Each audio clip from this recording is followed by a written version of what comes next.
Welcome back to Mornings with Zerlina. The CEO of IGNITE is Sara Guillermo, and she's with us this morning to talk about Generation Z and what they did in 2023 and what it can tell us about their voting behavior ahead of next year's 2024 presidential elections. Good morning, Sara. How are you? Good morning, Zerlina. Thank you for having me. I am doing well. It is bright and early here on the West Coast. Oh wow, 5 a.m. your time. That's wild. I was like, I wake up at that time, but being up and ready on the radio, that's a whole different thing. So let's get into it. You have a new report out that examines Generation Z's behavior, what they think about certain issues. Tell us some of the top lines in the report. Yeah, so for folks that don't know, Generation Z are folks that were born in 1996 and beyond. And so the youngest Gen Zer right now is 9 years old. And there are a lot of core things that we've learned. The first thing is that Gen Zers continue to be driven by issues when it comes to their civic and political engagement. We also learned that abortion access continues to be a top Gen Z issue, specifically for Gen Z young women. We also learned that Gen Z voter turnout continues to be higher than any generation before them, meaning I am a millennial, and when I was between the ages of 18 and 25, our voting turnout rates were lower than what the Gen Z voter turnout is looking to be right now since they started voting back in the 2018 midterms. It's so interesting to talk about Gen Z because in a lot of ways, Gen Z is the future of American politics, right? It's not just that they're the newest batch of, quote, young voters, which I always have to point out to political analysts and media folks. Like, when you say young voters, you realize that every election, that's a different group of people. Yeah. That's a different group of people because people are always turning 18. Like, you understand, you're not talking about the same group of young 22-year-olds. It's new people. And that's important in the context of Gen Z because they're not only the largest generation, they are the most diverse generation. Talk a bit about the diversity and makeup of Generation Z that make it so distinct from millennials and boomers and Xers. Yeah, our research has actually been looking at the racial and the sexual orientation of Gen Z since we started doing the research back in 2019. And what we've learned is that Gen Z continues to be the most diverse generation across race and gender identity. Of our racial demographics. It was so interesting to kind of see compared to Pew Research how people are responding and just thinking about what that looks like compared to my generation as millennials and to Gen Xers and to boomers before us. And then I think one of the core things that we've learned too is that the Gen Zers are increasingly identifying more less binary than what we've seen in prior generations. So when you're thinking about identification and demographics, that definitely translates into how they're thinking about ideology, how they're thinking about engagement. One of the things that I think is really interesting also is that they are voting. You mentioned they're voting in higher rates. But they're also very much interested in seeing people on the ballot that actually look like them too. Talk a bit about how Generation Z wants more women, more diverse, younger candidates that actually speak to their issues. Because I think that traditionally what we've seen in political leadership, I mean, I always say this, like, we still haven't had a woman president. I always have to, like, people forget that we just still haven't done that. I know the vice president is a woman, but that was she's our first one. And we still have not had a woman president. So talk about who they want to see in potential candidates going forward. Yeah, I mean, I think the thing to know for Gen Zers right now in terms of coming up for 24 is that they're going to the ballot box because of the issues they care about. And so they need a swath of a whole new set of candidates to actually think about turnout related to who the names that are on the ticket. And so they need more women, they need more diverse candidates, they need younger candidates, and Mhm. they need candidates who are speaking to the issues that they care about. And so in our study, it was interesting to see that roughly 70% of Gen Z women identifying and non binary people reported that they would actually be more likely to vote if there were more candidates that look like them on the ticket or they had some kind of identity connection with. Also, folks that had more racial minority candidates, younger candidates, like significantly younger candidates, Mhm. and then the candidates that are actually talking about the issues that they care most about. And so when we're thinking about that, it's a whole slew of things, right? It's who they are, how they're doing it, Yep. and how they're connecting to them. And so I think that that is a huge piece to think about as we start to, as folks are not just starting to engage, because I'm hoping that everybody has a plan for Mhm. Gen Z as they're ready to campaign. I know that our Ignite Young Women, as they are running for office, are definitely not leaving out the Gen Z vote. They're thinking about how to engage their peers, how they talk to them, how they lift them up and have them on their campaigns. And so, as Ignite has trained over 35,000 young women across the country, I'm very hopeful as more of them take on candidacy roles that will actually start to see these more women candidates, more racially and ethnically diverse, and significantly younger. And as they're talking to their peers about the issues that they care most about.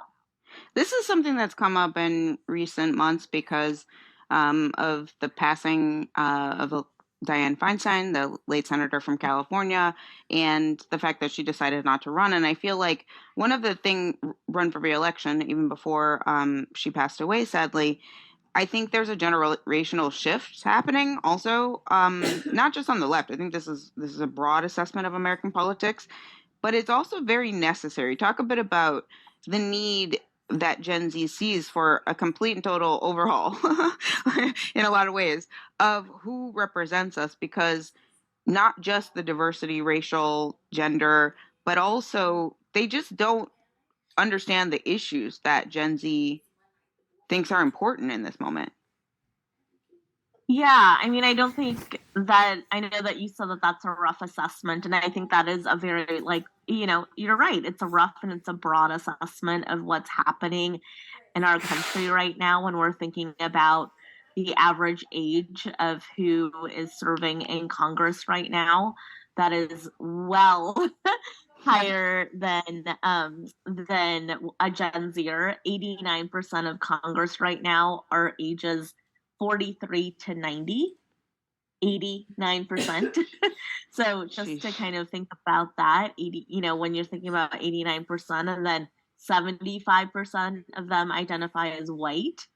Um, and if you look at the demographics that we just talked about earlier in our conversation, there's some, stark disparities. And so I think there are a couple ways that Gen Z is wanting to be engaged in the political process. And I think they're really showing how they want to do that by literally how in which that they're engaging. So I think there does need to be a huge generational shift, not just to meet them where they're at, but in order to be able to create the policies that we need for the next generation. I Mm-hmm. have two generation alphas sleeping upstairs, one of which is about to be 9 months tomorrow. And so Gen Z is doing a lot to, help her have a better future and to shift what that narrative is going to look like. Because I don't know, what policies might roll back or look different for her, Mm. knowing that Roe didn't, existed for me growing up as a young woman and now doesn't for the current generation. Yeah, it's so fascinating to see how Gen Z is laser focused on specific issues, including abortion. And my first question about the sort of specific issues is about the impact of the Dobbs decision. Did you see that show up in the results? I mean, abortion and access to abortion care and just the full spectrum of reproductive health care. That lists for, that's in their top 5 issues for Gen Z, according to your report. But talk about the impact of Dobbs specifically. Did you see that push abortion and healthcare to, in the top 5? Did that embolden or, I guess, upset is the right word to use, the Yeah. Gen Zs, and that's why it's such a top issue for them? Yeah, we did our first in-person DC national conference back in person in 2021, and we flew in on Saturday, and the Friday before was when the SCOTUS totally came out, and we were steps away from the Capitol, and it was barricades. We had 100 young women from all across the country with us, and as they were in the conference, every minute of the day that they could get, when they were not absorbing content from Ignite, they were at the steps of the Supreme Court, and we take them to the Capitol to 2 ledge visits, and we were working on the Women's Protection Health Act at that time. And just to get into the Capitol, I was like, is this because of things that have happened before today? They're like, no, it's actually because of Dobbs. And I was like, wow, that's so interesting, to kind of think about the response of the Capitol. You couldn't just walk onto the Capitol grounds.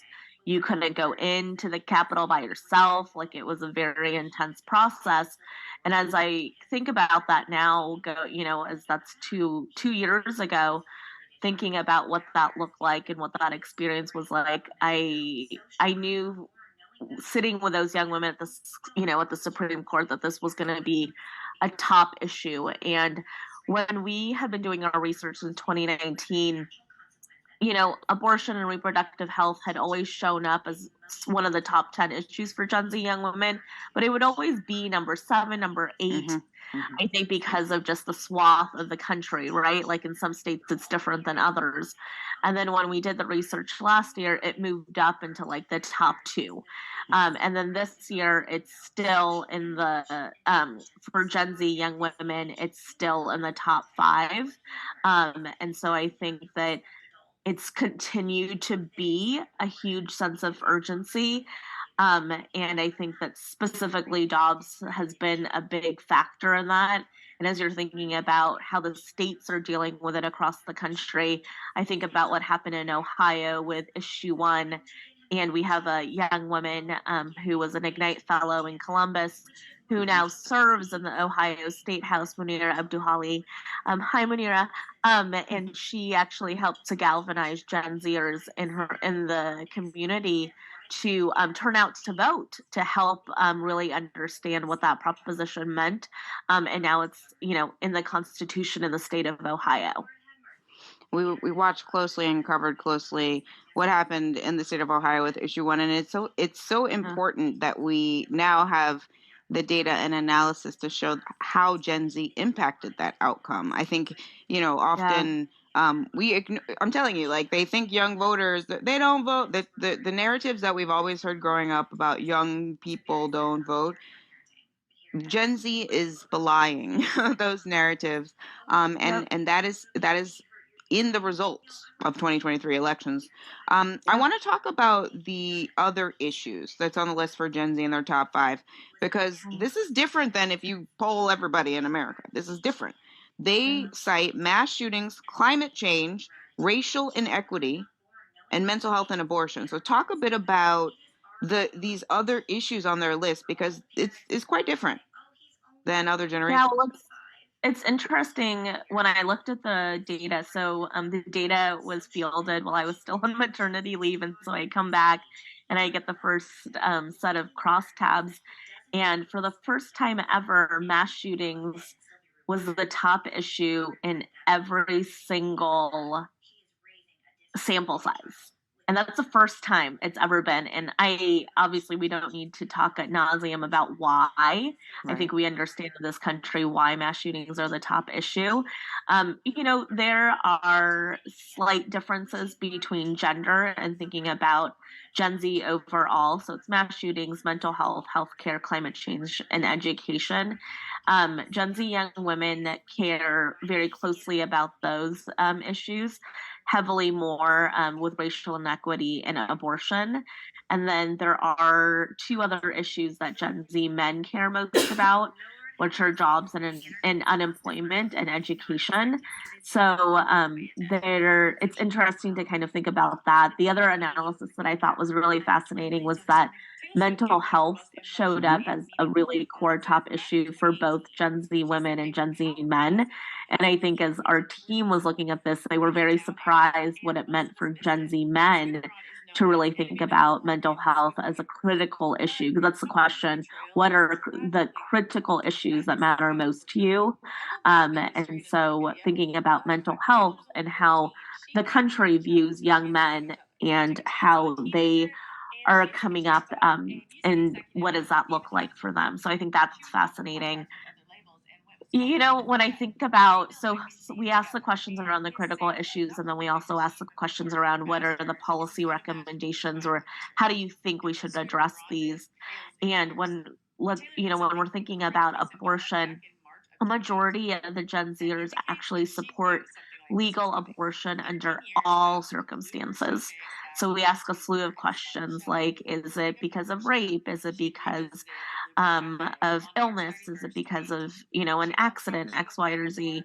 And so it's very interesting to kind of think about it as an entire generation actually supporting legal abortion under all of them. There are some gender differences between legalizing Hmm. abortion, and so there's some thoughts around that because the sample is national and it is, it comes from every single state. That there is, I think, some of that difference too, based on where people are located. Um, if we go back to the top issue around mass shootings, you know, it's very interesting, though it is the top issue for everybody. There is a very huge difference in the way that they want to prevent gun Mm-hmm. violence, like very big difference. So, the two questions we asked were around, improving mental health care or restricting access to guns. So Gen Z women and men disagree on the best approach to curb gun violence in America. Gen Z cis men by a narrow margin say improving mental health should be the priority to preventing gun violence at like 53%. And then Gen Z young women really prefer restricting access to guns as a primary method to combat gun violence by 2 to 1. And so the restriction versus like the first step of prevention, um, I think is a really interesting just difference. And when you're thinking about the IGNITE women sample of this, they're even overwhelmingly, they're at 86% in wanting to restrict access to guns um, as the primary method. That gender divide is very, very fascinating. There's probably so many Sure. reasons for that. So many reasons for that. The other thing that Gen Z it makes them distinct is the way they access and consume information and news and Yeah. social media, and the role of social media is actually different for them. I mean, we've seen this actually in real time happening with what's happening in Israel and Gaza. Now, not to get into any of the back and forth with that, but I think it is a good real time example that Gen Z and younger people are getting their information from sources that are not cable television and newspapers, traditional outlets. Maybe they're getting a video that's talking about one of those things, but they are consuming news and learning about what's happening in the world in a very different way from older generations. So, talk about the role of social media in all of this. Yeah, it's so fascinating. This is the first time we've asked this question, and I'm so fascinated by it. So, over 50% of our respondents reported that social media is the primary way that they get their political news. Primary. And the Gen Z women identifying non-binary respondents slightly prefer social media more than their male counterparts. And then, going back to the television, it's so interesting because overall Gen Zers are coming in at under 30% in consuming their news on television. And it's even more interesting because the IGNITE sample, only 10% actually reported even having a television to watch political news. And so they talked about across all of the partisan groups that radio, newspapers, and blogs are like unpopular sources of political news. And that, even with Democrats and independents, that the social media continues to be more popular.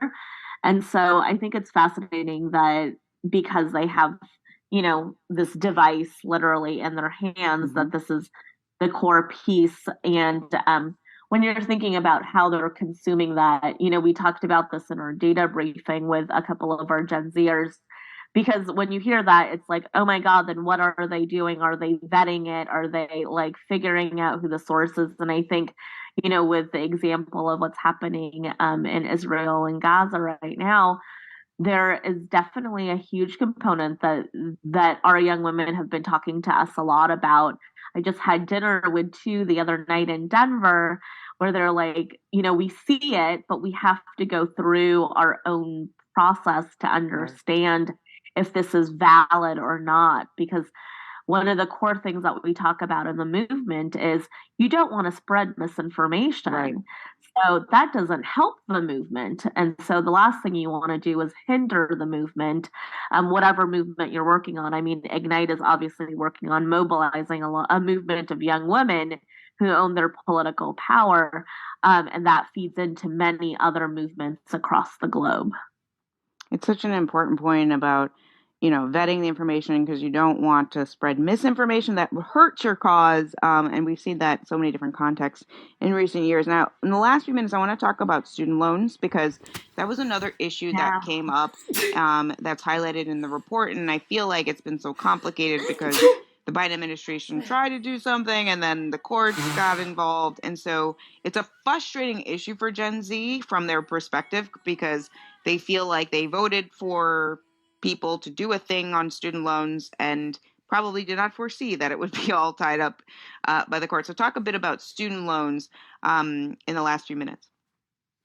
Yeah, well, I'm very impassioned by student loan debt because I have had a lot of student loan debt. I've actually written quite a bit about this. And I think that there is something very interesting.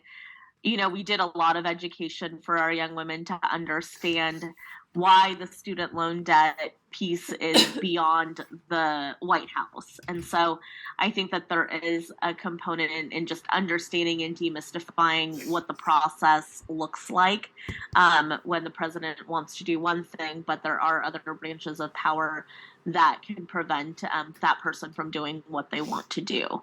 And so we asked a couple questions around like, what's your position on student loan debt? And I think for young women, for Gen Z young women, they want the federal government to forgive all student loan debt at 40%.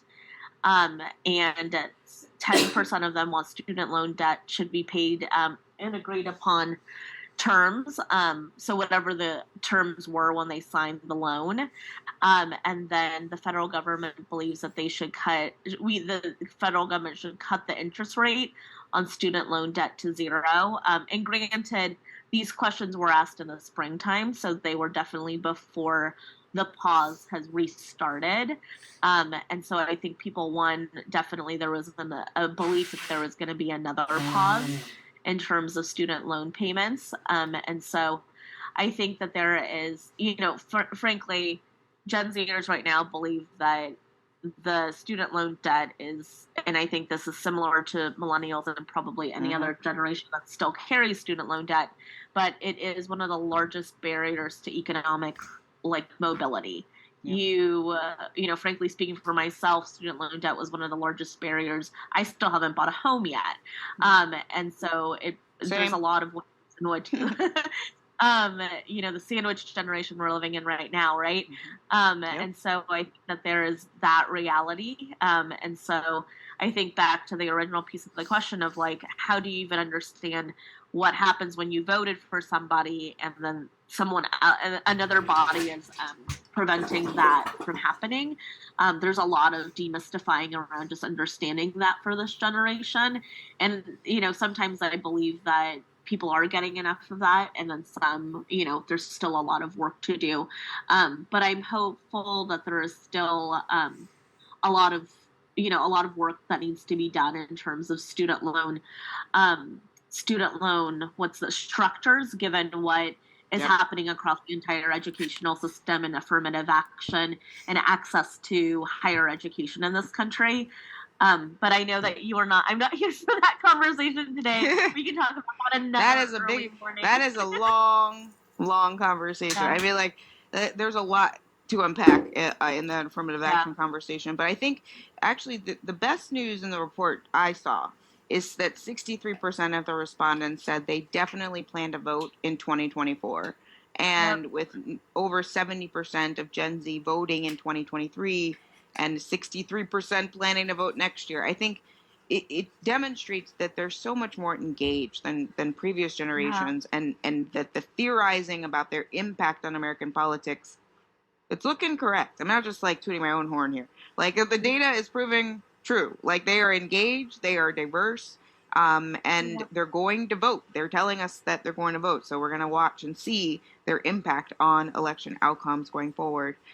Sara Guillermo, CEO of IGNITE, thank you so much for this conversation. Such Thank an you. important conversation. So fascinated by the findings in the new report. Thank you again. Please stay safe. Have a great weekend. Thank you. Take care.